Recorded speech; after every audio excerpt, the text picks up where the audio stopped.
Bueno, este video que empezamos ahora es para hablar de las leyes de Newton.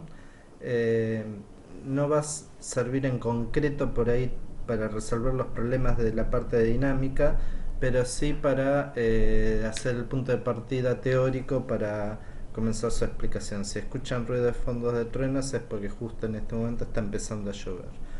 Eh, Básicamente las leyes o principios de la dinámica son tres. El primero de ellos es el principio de inercia, que establece que todo cuerpo en ausencia de fuerzas externas mantiene su estado de movimiento. Esto es que si algo está en reposo, lo va a seguir estando, y si algo se mueve a velocidad constante, lo va a seguir haciendo a menos que alguien le haga una fuerza para acelerarlo o para frenarlo.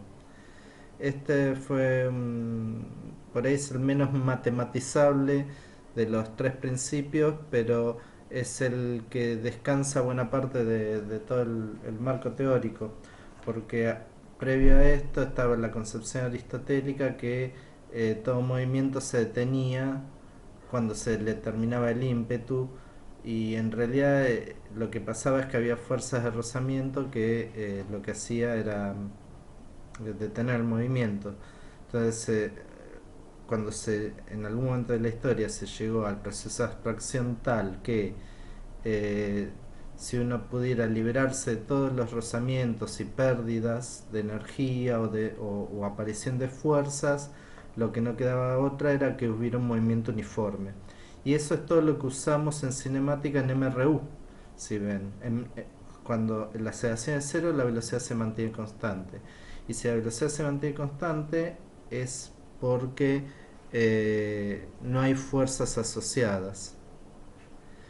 Ese es el primer principio. Después a esto está asociado el segundo principio, que es el más conocido, que es la ley de masa, que establece que la fuerza es igual a masa por la aceleración. No voy a meterme en demasiado detalle eh, respecto de cómo se deduce, sin marcar algunos puntos que son relevantes. Por empezar, eh, esto está en concordancia con el primer principio, porque ahora si uno hace una fuerza y la fuerza es masa por aceleración, le imprime un móvil aceleración, entonces le cambia su estado de movimiento. Si la aceleración fuera cero, no le cambia su estado de movimiento. Y ahí, de alguna manera, estaríamos volviendo, o sería consistente con el primer principio. Después también la fuerza es una magnitud vectorial. Entonces esto quiere decir que la fuerza como vector es igual a la masa por la aceleración como vector. Una consideración importante acá es que la masa siempre va a ser un coeficiente constante. No es siempre así, puede variar en el tiempo. Por ejemplo, puede ser un carrito que va perdiendo agua y su masa varía, pero lo que vamos a hacer acá, para no meternos en líos, como es la primera aproximación, como lo es en toda esta materia, la fuerza es igual a la masa por aceleración. Y como los vectores se pueden sumar, podemos decir en forma más general que la sumatoria de las fuerzas es igual a la sumatoria de todas las masas de todas las aceleraciones, y eso me da una resultante que es la masa por la aceleración. Hay un detalle que tampoco que no es para nada menor, pero que lo voy a mencionar, es que la masa en general se considera de dos tipos: masa inercial y masa gravitatoria. La masa inercial es la que viene básicamente de la segunda ley de Newton, y la masa gravitatoria es la que proviene la fuerza de origen de la interacción gravitatoria entre las distintas masas, por ejemplo el planeta Tierra, que nos mantiene unidos. Bueno, en realidad ya cuando veamos gravitación vamos a ver que todos los cuerpos ejercen una fuerza gravitatoria entre sí. No tiene que ser un planeta con personitas, dos personitas en medio del espacio también se atraen gravitatoriamente, pero lo importante de acá es que hay experimentos que se hicieron, que hasta el momento uno puede considerar como magnitudes equivalentes la masa inercial y la masa gravitatoria. ¿Cuándo usamos la masa gravitatoria? Cuando decimos que la fuerza es un peso. La fuerza peso es la masa por la aceleración de la gravedad. O sea, P igual mg. Esa m en general no tiene ninguna distinción con la m de F igual a m por A. O sea, para las cuentas no nos vamos a hacer ninguna historia con eso. Pero sepan que no son necesariamente cosas iguales. Eso es con respecto a la segunda ley de Newton. La tercera ley de Newton es el principio de acción y reacción.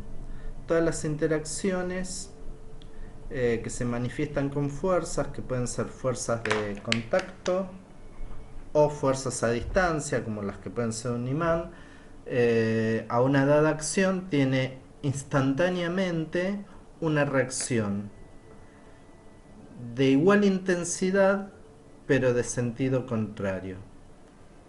Esto se puede matematizar un poco, por ahí van a ir viendo las formulitas que van apareciendo, pero cuando yo quiero decir que hay una fuerza de acción y reacción, estoy buscando con qué hacer mi ejemplo. Tengo, por ejemplo, mi celular. Yo voy con mi dedo y le hago una fuerza.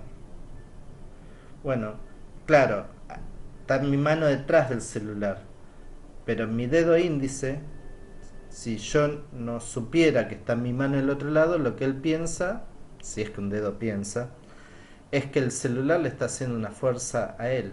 Y esa fuerza es de igual magnitud, pero de sentido contrario. Pues si fueran los dos sentidos igual, se va para allá. Pero no, se mantienen así. Entonces quiere decir que hay una fuerza equivalente, como si fuera otro dedo detrás, que es igual a él, apunta en sentido contrario y hace la misma fuerza.